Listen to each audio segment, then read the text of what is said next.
Hello friends, this is Neha Arora and welcome to exam B. Percentage के high level question discuss करते हैं जो exam के पॉइंट ऑफ व्यू से काफी इंपॉर्टेंट है।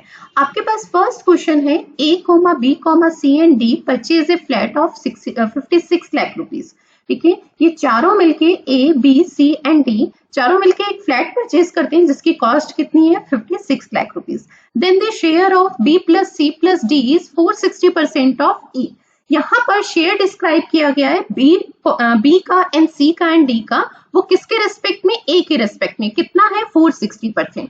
And the share of A plus C plus D is 366 2/3% of B. ठीक है, यहाँ पर A and C and D इनका जो शेयर है, टोटल शेयर जो है वो बी के रेस्पेक्ट में डिस्क्राइब किया है कि बी का 366 2/3% है। ठीक है, नेक्स्ट आपको यहाँ पर सी का शेयर डिस्क्राइब किया गया है। C share is 460 of a C share is 40% of A plus B plus D। C का शेयर क्या है 40% है किसका, तीनों के टोटल शेयर का, और तीनों जने कौन है A plus B plus D। ठीक है, अब आपसे फाइनली पूछा गया है find the share of D। इसमें आपसे परसेंटेज के टर्म्स में शेयर डिस्क्राइब किया गया है और उसके बाद एट द एंड आपसे लास्ट में डी का शेयर पूछा जा रहा है। अब अगर हम यहाँ पर देखें, जो हमारे को ये शेयर का इन्होंने कॉन्सेप्ट दिया है, अगर हम इसमें बात करें तो सब में चारों के चारों कहीं ना कहीं है और एक कॉमन पॉइंट उसके रिस्पेक्ट में डिस्क्राइब किया गया है। तो सबसे पहले आपको ये परसेंटेज के टर्म्स में सबसे पहले हमें उनका शेयर जानना है। तो सबसे पहले देखिए, अगर मैं फर्स्ट कॉन्सेप्ट की बात करूं तो हमें ये पता है कि जो चारों का क्या है शेयर है, वो टोटल अगर हम बात करें चारों मिलके फ्लैट को खरीद रहे हैं। ठीक है, तो उसके लिए इनको कॉस्ट क्या पे कर रहे हैं, वो है 56 लाख रुपीज। यानी अगर हम बात करें तो चारों का शेयर हम ऐड कर दें तो वो किसके बराबर है 56 लाख रुपीज के। ये बात क्लियर हो गई। अब देखिए, हमें फर्स्ट लाइन उसने दिया है share of B plus C plus D is 460% of A. सबसे पहले देखिए, उसने यहाँ पर हमें बी सी एंड डी का शेयर डिस्क्राइब किया है ए के रिस्पेक्ट में, कितना है 460%, और वो किसका 460 है, ए का। हर वैल्यू अपने आप में, हर किसी का शेयर अपने आप में 100% वैल्यू होती है। अगर इसका ए है तो इसका कितना हो गया इन तीनों का मिला के 460%। इसके बिहाफ पे भी कर सकते हैं। और सेकेंड टर्म्स अगर हम बात करें परसेंटेज में, हम हमेशा वैल्यू को कैसे एज्यूम करते हैं, हमारे को पता है कि ए का 460%, तो 460% की सबसे पहले फ्रिक्शन क्या होगी। ठीक है, तो इसे सबसे पहले हम सिंप्लीफाई में फॉर्म में कन्वर्ट करेंगे। तो देखिए 460 को मैं लिख सकती हूँ 400 प्लस में 60। ठीक है, 400% प्लस में 60%। 400% 100% के लिए वैल्यू क्या होती है, फ्रिक्शन वैल्यू 1 होती है। ठीक है, 400 के लिए कितनी हो जाएगी 4। ठीक है, 60% के लिए अगर हम बात करते हैं 20%। ठीक है, 20% के लिए आपके पास फ्रिक्शन वैल्यू होती है 1/5। ठीक है, तो 60% के लिए कितनी हो जाएगी 3/5। ठीक है, इसे सिंप्लीफाई फॉर्म करेंगे, 3 4 जा 20, 20 एंड प्लस में 3 यानी 23/5। तो आपके पास अगर हम बात करते हैं 460% की फ्रिक्शन कितनी आ जाएगी 23/5। और 23/5 क्या डिफाइन करती है, 23/5 ये डिफाइन करती है अगर ए का शेयर क्या है जिसके रिस्पेक्ट में डाटा गिवन होता है। ये शेयर किसका गिवन है, B plus C plus D, किसका है वो 460% है, किसका है ए का। तो यानी डिनोमिनेटर हमेशा किसको डिस्क्राइब करता है, जिसपे डिपेंडेंट होती है वैल्यू। ठीक है, और डिपेंडेंट किस पे है, ए पे। तो यानी ए का शेयर कितना हो गया 5 यूनिट। ठीक है, और जिसके न्यूमरेटर हमेशा किसकी वैल्यू होती है, जिसके रेस्पेक्ट में हमें ये डाटा गिवन है। हमें शेयर गिवन है किसका, बी का प्लस सी का प्लस डी का, यानी इन तीनों का टोटल शेयर गिवन है और वो कितना हो जाएगा न्यूमरेटर के अकॉर्डिंग 23 यूनिट। तो इसके अकॉर्डिंग हमारे पास शेयर आ गया है किसका, ए का, और B plus C and D का टोटल शेयर वो कितना है 23 यूनिट। ठीक है, ये हमारे पास परसेंटेज की टर्म्स में। अब सेकंड आपके पास इन्होंने यहीं पर वैल्यू दी है। अगर हम बात करते हैं, आपको रेशियो दिया है, ठीक है, ए प्लस सी प्लस डी। ठीक है, इनका शेयर डिस्क्राइब किया गया है किसके रेस्पेक्ट में, बी के रेस्पेक्ट में। ठीक है, कितना है उसका 366 2/3%। ठीक है, 366 2/3% को हम क्या लिख सकते हैं, 300 प्लस में 66 2/3%। ये बात क्लियर है। 100 के लिए फ्रैक्शन फॉर्म क्या होती है 1, 300 के लिए कितनी हो जाएगी 3, 66 2/3% के लिए फ्रैक्शन आपकी वैल्यू क्या हो जाएगी अगर हम बात करते हैं तो वो सिंप्लीफाई फॉर्म क्या होगी 33 1/3% के लिए आपके पास सिंप्लीफाई फॉर्म होती है 1/3। ठीक है, तो 66 2/3% के लिए क्या हो जाएगी 1/3। ठीक, तो इसके लिए वैल्यू हो जाएगी 2/3। जब इसे सिंप्लीफाई करेंगे 3 3 9 प्लस 2 तो कितना आ जाएगा 11/3। ठीक है, तो 366 2/3% की फ्रैक्शन सिंप्लीफाई फॉर्म आपके पास क्या आ जाएगी 11/3। 11/3 में डिनोमिनेटर हमेशा जिस पे डिपेंडेंट होती है वैल्यू उसको डिफाइन करता है, और ये अगर हम बात करते हैं ये आपको शेयर जो डिस्क्राइब किया है किस पे डिपेंड है बी पे, तो यानी 3 आपके पास डिनोमिनेटर की वैल्यू 3 शेयर किसका हो जाएगा हमारे पास बी का। ठीक है, तो बी का शेयर कितना हो जाएगा 3 यूनिट। ठीक है, और अगर हम नेक्स्ट बात करते हैं हमारे पास a plus C plus D, numerator हमेशा उसको डिस्क्राइब करता है जिसके रिस्पेक्ट में डाटा गिवन है। हमें 366 2/3% किसका डाटा गिवन है a plus C plus D का, तो यानी इनके लिए जो आपके पास शेयर का वैल्यू हो जाएगी यूनिट के फॉर्म में वो कितनी हो जाएगी 11 यूनिट। अब आपको एक चीज और समझनी है, वो देखिए क्या है। अगर मैं बात करती हूँ यहाँ पर बी है, सी है एंड डी है और ए है, अगर मैं इनका टोटल शेयर काउंट करूं तो 23 प्लस 5 कितना हो गया 28 यूनिट हो रहा है। ठीक है, और अगर यहां पर भी बात करूं तो ए सी एंड डी एंड बी यही चारों पर्सन सेम है। ठीक है, तो शेयर भी तो क्या होगा सेम होगा ना, उसका सम भी तो क्या है, ये तो एक तरीके से हमें रेशियो डिफाइन किया गया है। पर अगर हम बात करें टोटल शेयर की तो वो हमारे पास क्या होना चाहिए इक्वल होना चाहिए। क्यों? क्योंकि नंबर ऑफ पर्सन बात करें या हम पर्सन की बात करें तो वो सेम है। यहाँ पर भी ए प्लस बी प्लस सी और डी कर रही हूँ, मैं चारों का ऐड कर रही हूँ, और नेक्स्ट टर्म में भी मैं क्या है वही सेम चारों पर्सन है, तो उनका शेयर हमारे लिए क्या होगा टोटल शेयर सेम होना चाहिए। पर अगर यहाँ पर मैं सम करती हूँ तो 11 प्लस 3 कितना हो जाएगा आपके पास 14 यूनिट, और यहाँ पर कितना है 28 यूनिट। पर ये हमारे पास एक तरीके से रेशो की फॉर्म में डाटा गिवन है, तो ये डिफरेंट हो सकता है, रेशो सबका सेम ही रहेगा। तो अगर हम बात करें तो हमारे पास क्या है, हमें इन वैल्यू को क्या है सेम फॉर्म में कन्वर्ट करना होगा। इसका रीजन है ये तो उनके रेस्पेक्ट में रेशो गिवन है, रेशो डिफरेंट हो सकता है, पर अगर हम टोटल की बात करें तो टोटल डिफरेंट नहीं होना चाहिए। ठीक है, तो हम क्या करेंगे रेशो उसी में मेंटेन रहे और पर टोटल हमारे पास क्या है इनका सेम रहे। तो हम क्या करेंगे, हमारे पास देखिए अगर मैं इसका सम करती हूँ तो 14 यूनिट आता है और टोटल कितना है 28 यूनिट, तो मैं 2 से मल्टीप्लाई करा दूं तो देखिए रेशो में सेम मेंटेन रहेगा। ये कितना हो जाएगा 22 यूनिट।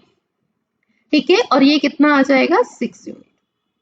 ठीक है, तो इनमें परसेंटेज का जो रेशियो है वो सेम मेंटेन रहेगा, पर हमारे पास यहाँ से टोटल इन चारों का शेयर जो है वो इक्वल आ जाएगा, जो हमारे पास पहली वैल्यू थी 28 यूनिट। ठीक है, ये हमें करना क्यों कंपलसरी है, क्योंकि हमारे को टोटल भी इनका यहाँ पर गिवन है, हम उसके रिस्पेक्ट में ही डी का शेयर फाइंड करेंगे, इसलिए हमने इस वैल्यू को इक्वल बनाया। चलिए नेक्स्ट देखते हैं। नेक्स्ट आपके पास है यहाँ पर सी का जो शेयर है, ठीक है, वो सी का शेयर क्या है 40% है किसका ए प्लस बी प्लस डी का। 40% की फ्रैक्शन आपके पास क्या होती है 40%, 20% की 1/5, तो 40% की आपके पास 2/5। ठीक है, तो इसका मतलब अगर हम कहें सी का शेयर डिफाइन किया जा रहा है यहाँ पर किसके रिस्पेक्ट में ए प्लस बी प्लस डी के, तो डिनोमिनेटर हमेशा किसको डिफाइन करता है जिस पे डिपेंडेंट होता है। इस बार डिपेंडेंट वैल्यू किस पे है a plus B plus D, तो यानी इनका शेयर कितना हो जाएगा डिनोमिनेटर की वैल्यू 5 यूनिट। ठीक है, और अगर हम बात करते हैं इसी के रेस्पेक्ट में हमारे पास c का शेयर कितना हो जाएगा, क्योंकि ये c का शेयर आपको दिया गया है तो ये न्यूमरेटर डिफाइन करेगा, तो कितनी वैल्यू हो जाएगी 2 यूनिट। ये बात क्लियर है। अब अगर यहाँ पर मैं इनका सम करती हूँ a प्लस बी प्लस, तो यहाँ पर इनका सम कितना आ रहा है 7 और वो कितना होना चाहिए 28, तो हम इसे वही सेम मेंटेन करेंगे। तो क्या करेंगे यहाँ पर 4 से मल्टीप्लाई करा देंगे, क्यों, क्योंकि 7 से हमें क्या बनाना है 24। ठीक है 28 सॉरी। ठीक है, तो हमें इसलिए हम किससे मल्टीप्लाई कराएंगे 4 से मल्टीप्लाई कराएंगे, तो ये कितना आ जाएगा 20 और ये वैल्यू कितनी आ जाएगी 8। रेशियो इनके बीच में आपस में सेम वही मेंटेन रहेगा, बस डिफरेंस क्या आएगा कि इनका जो टोटल है वो क्या है इक्वल बन रहा है 28 यूनिट। अब देखिए यहां से हमारा काफी हद तक क्वेश्चन सॉल्व हो गया है। अगर मैं बात करती हूँ परसेंटेज के टर्म्स में ही, यूनिट के फॉर्म में ही, हमारे पास ए का शेयर आ गया है, बी का शेयर आ गया और सी का शेयर आ गया। ठीक है, और तीनों का अगर मैं चारों का अगर मैं टोटल शेयर कहूँ तो चारों का टोटल शेयर कितना है 28 यूनिट है, क्योंकि हर टर्म्स में देखिए मैंने सेम इक्वल मेंटेन किया ना 28 यूनिट।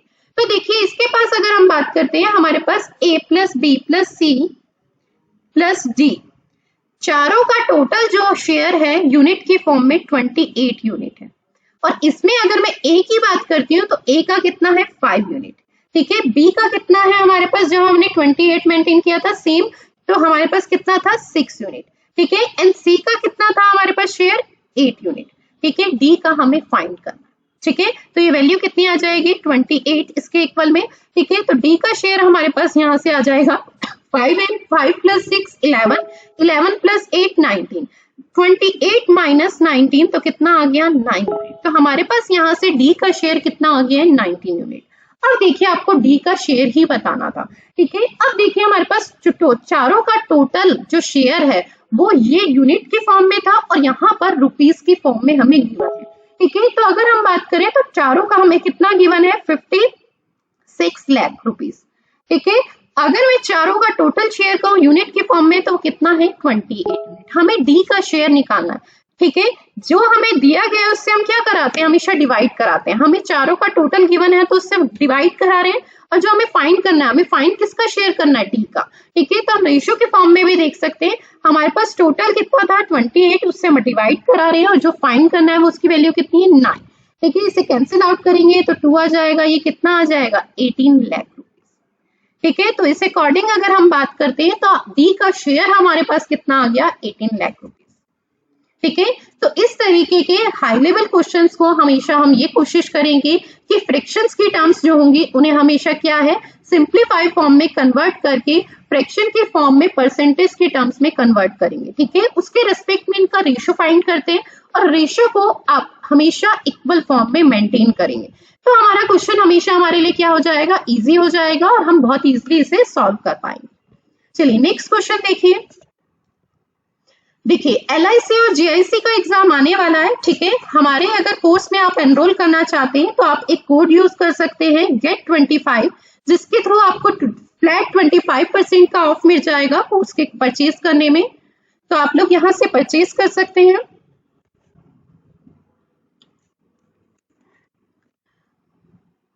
नेक्स्ट क्वेश्चन देखिए, in an examination 5 question were asked. एक एग्जाम है जिसमें 5 क्वेश्चन पूछे जा रहे हैं, ठीक है। उसके रिस्पेक्ट में डाटा एक तरीके से गिवन है, 5% of total student answer all the questions. यहाँ पर दिया गया है कि 5 क्वेश्चन पूछे जा रहे थे जिसमें से 5% स्टूडेंट ऐसे हैं जिन्होंने हर क्वेश्चन का आंसर दिया है, and 5% student did not answer any questions, और 5% ऐसे स्टूडेंट हैं जिन्होंने किसी भी क्वेश्चन का आंसर नहीं दिया है, ठीक है। एंड 25% ऑफ द रिमेनिंग, इसका रिमेनिंग अगर हम टोटल स्टूडेंट देखिए इस तरीके के क्वेश्चन में सबसे पहले तो देखिए हमारे पास टोटल कितने क्वेश्चन पूछे जा रहे हैं 5 क्वेश्चन पूछे जा रहे थे। उसमें क्राइटेरिया क्या हो सकता है, या तो सबके 5 के 5 क्वेश्चन का किसी ने आंसर दिया होगा, या 5 में से किसी ने 4 का आंसर दिया होगा, किसी ने 3 का, एंड यही 5 कंडीशंस 5 और 6 कंडीशन बन सकती है। तो सबसे पहले हम उसी के रिस्पेक्ट में जो हमें गिवन है उसके रिस्पेक्ट में देखते हैं। हम सबसे पहले टोटल स्टूडेंट जो एज्यूम कर लेते हैं वो हमेशा क्या एज्यूम करते हैं 100%, ठीक है। नेक्स्ट लाइन पहले डिस्कस करते हैं। आपके पास उसने नेक्स्ट लाइन क्या कही है, 25% of the remaining student answer only 1 question. Remaining का 25% स्टूडेंट्स में से रिमेनिंग में से 25% स्टूडेंट ने 1 क्वेश्चन का आंसर दिया है, ठीक है। एंड 20% आंसर 4 क्वेश्चंस, ठीक है। उनमें से 20 जो रिमेनिंग पार्ट है उसी में से 20% ने 4 क्वेश्चन का आंसर दिया है, ठीक है। एंड नेक्स्ट लाइन है 1/2% of the total student answer 2 questions, ठीक है। टोटल जो स्टूडेंट्स है उसका, अब ये देखिए यहाँ पर बिल्कुल लाइन उसने चेंज कर दिया है। अब तक रिमेनिंग पार्ट चल रहा था, अब उसने टोटल स्टूडेंट का बता दिया, यानी हम जो टोटल एज्यूम करेंगे। तो यहीं पर हम हमेशा क्या करते हैं मिस्टेक करते हैं, क्यों, क्योंकि जब जैसे जैसे रिमेनिंग पार्ट होता है तो हमारे माइंड में वही चीजें कॉन्सेप्ट में सेट होती है कि हम रिमेनिंग का ले रहे हैं। पर यहाँ पर अगर हम ध्यान दें तो देखिए 1/2% of the total student answer the 2 question. Total student का 1/2% ने क्या है 2 क्वेश्चंस का आंसर दिया है, ठीक है। नेक्स्ट लाइन है इसके बाद, if 200 students give the answer 3 questions, और उस अगर हम बात करते हैं उसने क्या कहा है 200 स्टूडेंट ऐसे हैं जिन्होंने क्या है 3 क्वेश्चन यानी 3 क्वेश्चंस का आंसर दिया है, तो उसने आपसे पूछा है कि how many students appear in the examination. ठीक है, कि एग्जामिनेशन में कितने स्टूडेंट अपीयर हुए थे, आपको यानी टोटल स्टूडेंट बताने हैं। ठीक है, तो अब देखिए सबसे पहले अगर हम बात करते हैं तो हमने टोटल स्टूडेंट कितने एज्यूम कर रहे थे, 100 यूनिट।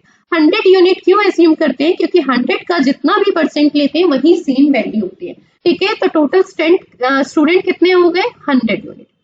अब इसमें सबसे पहले हमें उसने डिस्क्राइब किया है कि 5% ने क्या दिया है, 5% of the total student answer all the questions.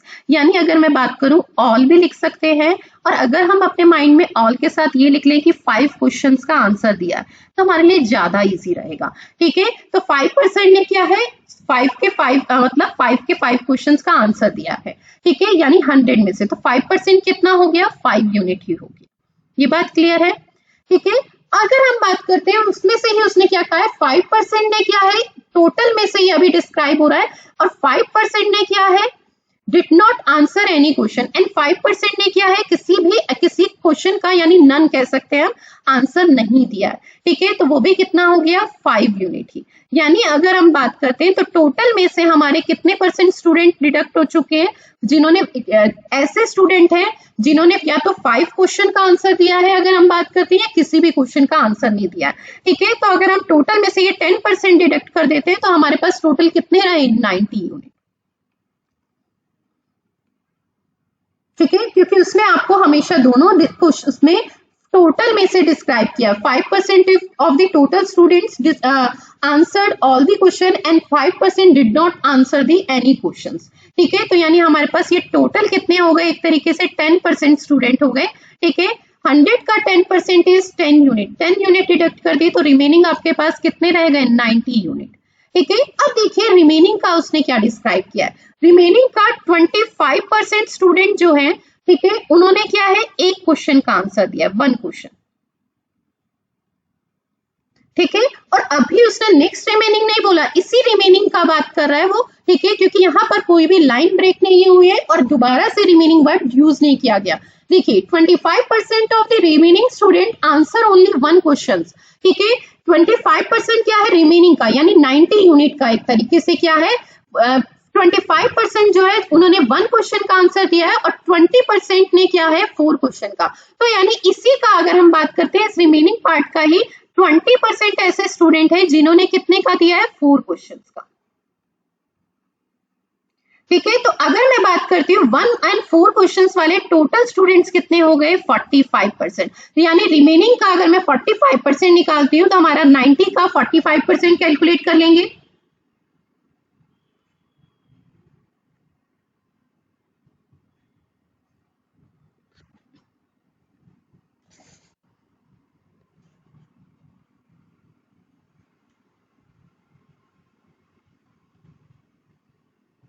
$40.5 आ जाएगा, यानी इसमें से 40.5 यूनिट स्टूडेंट जो हैं, अगर हम बात करें, उन्होंने क्या है 1 and 4 दोनों क्वेश्चंस का आंसर दिया है। अगर हम बात करते हैं, कुछ ने 1 का और कुछ ने 4 का।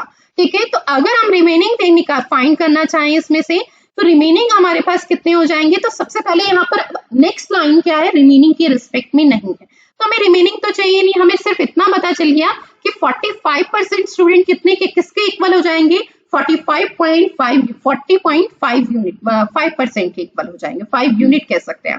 ठीक है, अब नेक्स्ट लाइन देखिए, नेक्स्ट लाइन उसने क्या कहा है, 24 1/2% of the total student answer the 2 questions. Total का 24 1/2% स्टूडेंट्स ने क्या है, 2 क्वेश्चन का आंसर दिया। तो सबसे पहले देखिए हमारे पास इस क्वेश्चन में कंडीशन क्या बनती है। सबसे पहले कंडीशन बनती है कि किस ऐसे स्टूडेंट जिन्होंने किसी भी क्वेश्चन का आंसर नहीं दिया, नन। फिर उसके बाद 1 क्वेश्चन वाले, फिर 2 क्वेश्चन वाले, एंड फिर 3 जिन्होंने 3 क्वेश्चन का आंसर दिया है, फिर 4, एंड फिर ऑल कह लीजिए या 5 कह लीजिए, यही कंडीशंस बनेगी। अब देखिए नन वाले अगर मैं कहूं तो वो कितना है, 5 यूनिट। ठीक है, फिर उसके बाद हमारे पास 5 वाले ऑल वाले कहें तो वो भी कितना था, 5 यूनिट।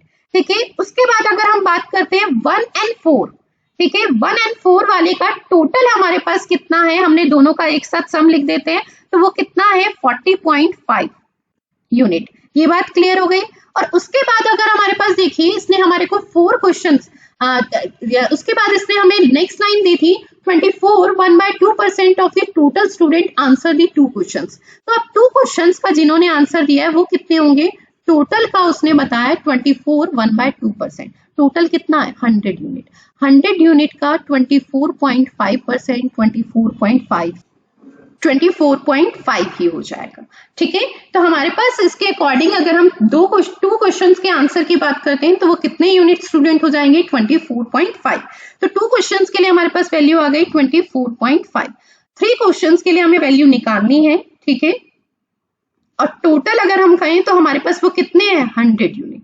ठीक है। इसे कैलकुलेट कर लेंगे तो आपके पास ये वैल्यू आ जाएगी। इसे ऐड करेंगे तो ये वैल्यू आएगी आपके पास 40 and 24 64 हो जाएगा। 64 and 0.5 कितना हो जाएगा 65। 5 and 5 10, तो यानी कितना हो जाएगा 75 यूनिट। 75 प्लस 3 क्वेश्चंस वाले स्टूडेंट्स जिन्होंने 3 क्वेश्चंस का आंसर दिया है, इक्वल में कितना आ गया 100। ठीक है। तो 3 क्वेश्चंस का आंसर देने वाले कितने हो गए, तो वो कितने हो गए 25 यूनिट। ठीक है। तो 3 क्वेश्चंस का आंसर देने वाले स्टूडेंट्स कितने हो गए, 100 माइनस 75 करेंगे तो कितना आ जाएगा 25 यूनिट। अब देखिए आपको नेक्स्ट लाइन गिवन है कि 200 students give the answer 3 questions. ठीक है। हमारे अकॉर्डिंग अगर हम 3 क्वेश्चंस वाले स्टूडेंट्स कहें तो वो कितना है 25 यूनिट, यूनिट के फॉर्म में। और एक्चुअल में अगर नंबर्स में बात करें तो वो कितने हैं 200। तो ये 25 यूनिट की वैल्यू कितनी हो जाएगी 200। 1 यूनिट की वैल्यू आपके पास कितनी आ जाएगी 8। और आपसे टोटल स्टूडेंट्स पूछे गए एग्जाम में जो अपीयर हुए हैं। टोटल स्टूडेंट्स हमारे पास कितना था 100 यूनिट। ठीक है। 1 यूनिट की वैल्यू 8, तो 100 यूनिट की वैल्यू आपके पास कितनी आ जाएगी 800। तो यानी एग्जाम में टोटल स्टूडेंट्स कितने थे 800। तो हमारा आंसर कितना आ गया, टोटल स्टूडेंट्स एग्जाम में कितने अपीयर हुए थे 800।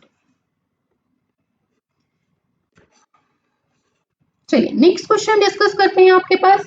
नेक्स्ट क्वेश्चन है, company allowed 11% commission on the total sale made by salesman and a bonus of 1% on the sale over the 15,000।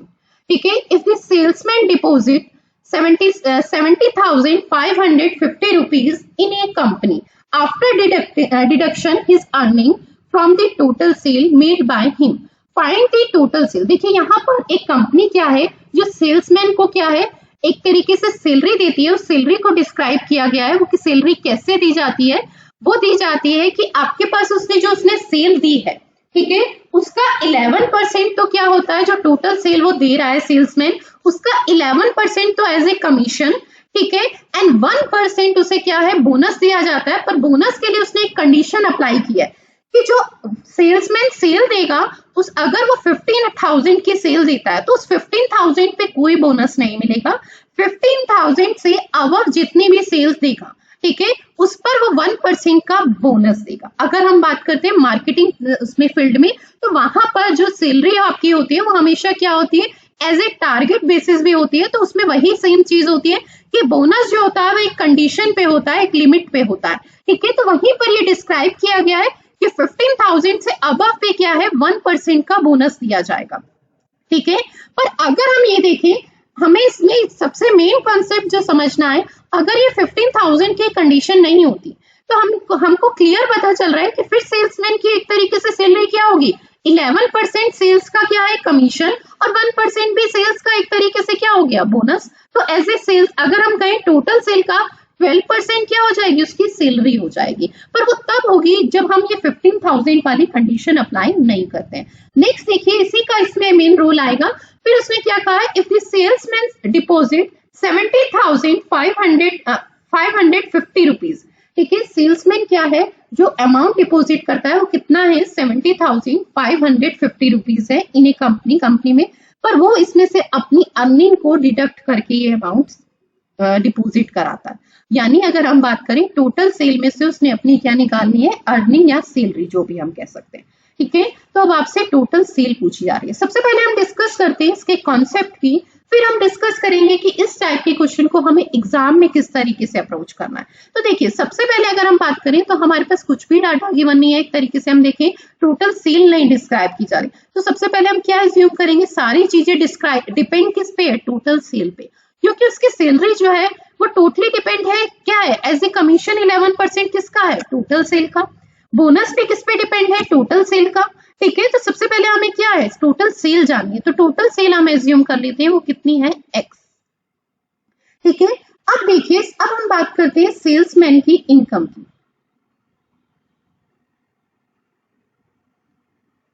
तो सेल्समैन की इनकम क्या होगी, टोटल सेल का 11%, तो हमने उसका 11% ले लिया, प्लस टोटल सेल में से 15,000, जो टोटल सेल दे रहा है उसमें 15,000 पे तो कुछ नहीं मिलेगा ना, तो यानी टोटल सेल में से मैंने क्या डिडक्ट कर दिया, 15,000। ठीक है, डिडक्ट करने के बाद जो रिमेनिंग अमाउंट होगा उसका 1% क्या मिल रहा है, बोनस, तो मैंने उसका 1% क्या ले लिया, बोनस, और ये उसकी सेल्समैन की क्या होगी, हमारे पास इनकम। अब इसे मैं सिंप्लीफाई फॉर्म में अगर लिखना चाहूं तो ये वैल्यू हमारे पास क्या हो जाएगी, एक्स का 12%, वो कैसे, ये मल्टीप्लाई कराएंगे तो x का 11% एंड x का 1%, तो कितना हो गया, सीधा 12%, माइनस में 15,000 का 1%, आप इसे सिंप्लीफाई फॉर्म में भी लिख सकते थे। ठीक है, डायरेक्टली हम 150 भी कैलकुलेट करके लिख सकते थे। ठीक है, और सिंप्लीफाई फॉर्म में अगर हम बात करें तो हम इसे लिख सकते हैं 12% माइनस 150। ये बात क्लियर है, तो ये हमारे पास क्या आ गई है, सेल्समैन की इनकम। अब उसने हमें नेक्स्ट कंडीशन क्या दी है, if the salesman deposited 70,550 rupees. Salesman क्या है, कंपनी में डिपॉजिट कितने रुपीज कराता है, 70,550। ठीक है, अपनी इनकम के बाद। अब देखिए, जो डिपॉजिट करा रहा है वो डिपॉजिट क्या होगा, अगर वो क्या है, टोटल सेल में से अपनी इनकम निकाल दे।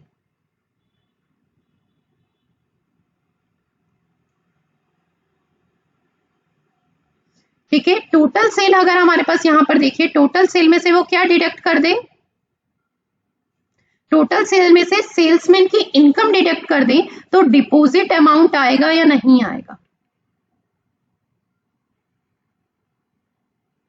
ठीक है, ये डिपॉजिट अमाउंट हमारे को कितना दिया है, 70,550 रुपीज। ये बात क्लियर हो गई। अब ये कब आएगा, जब हम टोटल सेल क्या है, एक्स, इसमें से क्या निकाल दे, सेल्समैन की इनकम। सेल्समैन की इनकम क्या है, एक्स का 12% माइनस 150। अब इसे सिंप्लीफाई फॉर्म कर सिंप्लीफाई कर लीजिए, आपके पास x की वैल्यू आ जाएगी, ये आ जाएगा। देखिए, x में से क्या माइनस कर रही हूँ, x का 12%, हमेशा हर वैल्यू अपने आप में 100% होती है, 100 में से 12% डिडक्ट करेंगे, तो यानी 100 में से 12 डिडक्ट करें तो कितना आ गया, 88%। डायरेक्टली लिख सकते हैं हम। ठीक है, अपने एक एलसीएम और उसके बाद डिडक्ट करें तो वही सेम बात है। ठीक है, और अगर हम ये कहते हैं तो माइनस माइनस ये क्या हो गया, प्लस का 150, इक्वल में क्या आ गया, ये 70,550। ये वैल्यू इधर आएगी तो माइनस की हो जाएगी, तो आपके पास डायरेक्टली माइनस कर रही हूँ, 550 में से 150 माइनस करेंगे तो कितना आ जाएगा, 70,400। ठीक है, और अब देखिए, डायरेक्टली x की वैल्यू अगर हम फाइंड करना चाह रहे हैं, ये डिडक्ट करके तो हमारे पास ये वैल्यू आ गई है। ठीक है, अब हमें x की वैल्यू फाइंड करनी है, तो 100 क्या आ जाएगा, मल्टीप्लाई में, और 88 क्या आ जाएगा, डिवाइड में। कैंसिल आउट करेंगे तो ये कितना, 8 टाइम्स चला जाएगा, 800 आ जाएगा। x की वैल्यू हमारे पास कितनी आ जाएगी, 80,000। यानी टोटल सेल कितनी थी हमारे पास, अगर हम बात करें तो टोटल सेल कितनी थी, 80,000। ये था हमारा कॉन्सेप्ट। और अब हम बात करते हैं एग्जाम में हम इस क्वेश्चन को कैसे अप्रोच करेंगे। आप यहीं से देखिए, हमने अगर इस वैल्यू को निकाला है तो यहाँ पर अगर टोटल सेल्समैन की अगर हम इनकम की बात करें तो वो इनकम क्या है, आप इसे समझिए, टोटल सेल का 12% है या नहीं है, पर 12% से फर्क क्या है, 15,000 का 1% यानी 150 रुपीज हम जो डायरेक्टली कैलकुलेट कर सकते हैं इजिली, जिसे हमें लिख के कैलकुलेट करने की रिक्वायरमेंट नहीं है। ठीक है, वो उसमें से सिर्फ वही वैल्यू क्या हो रही है, डिडक्ट हो रही है। अब आपको एक चीज एज्यूम करनी है और समझना है, अगर मैं ये कहती हूँ कि एक कंडीशन नहीं होती, कि 15,000 की कंडीशन नहीं होती कि 15,000 से अबव पे बोनस मिलेगा, फिर ये कंडीशन नहीं होती, तो यानी इसका मतलब क्या था, टोटल सेल पे उसे 1% का बोनस मिल रहा है। तो मैं ये आराम से कह सकती थी कि टोटल सेल का 12% क्या है, सेल्समैन की इनकम है। ये बात क्लियर है, ठीक है। और अगर हम बात करें रिमेनिंग अमाउंट, 12% से रिमेनिंग कितना, 100% टोटल सेल होती है तो 12% उस सैलरी हो गई सेल्समैन की, तो रिमेनिंग अमाउंट कितना हो गया 88%, और वो क्या होगा उसका एक तरीके से डिपॉजिट अमाउंट होगा। ये बात तो क्लियर है। पर अगर हम देखें इसमें डिफरेंस क्या आ रहा है, जो हमें कंडीशन दी है 15,000 का 1% बोनस, तो हमें जो डिपॉजिट अमाउंट है इसमें अगर हम देखें इस डिपॉजिट अमाउंट में 150 रुपीज अगर हम कहें तो वो क्या है, एक तरीके से एक्स्ट्रा है। अगर हम सिर्फ सेल्समैन की इनकम को कितना लेते हैं, 12% के इक्वल लेते हैं। ये बात क्लियर हुई।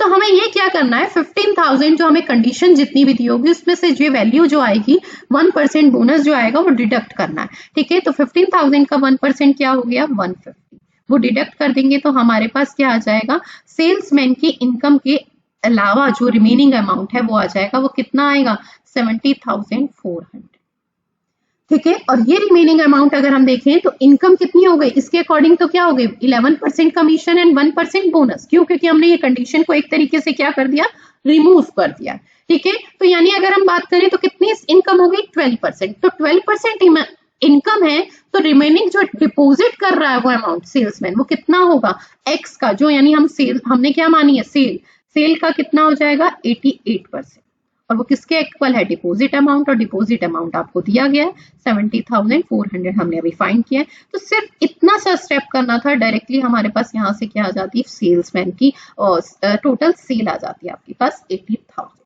ठीक है। तो हमें एग्जाम में इस तरीके से अप्रोच करना है, ना कि आपके पास कॉन्सेप्ट से, ठीक है। कॉन्सेप्ट हमें जरूर आना चाहिए अगर क्वेश्चंस में कोई भी चेंजेस होता है या फिर हमारे पास एग्जाम में कोई डीआई का क्वेश्चन आता है या परसेंटेज बेस्ड कोई भी क्वेश्चन में चेंजेस होते हैं, तो कॉन्सेप्ट जब तक हमें नहीं क्लियर होगा तब तक हम उन क्वेश्चंस को अटेम्प्ट नहीं कर पाते।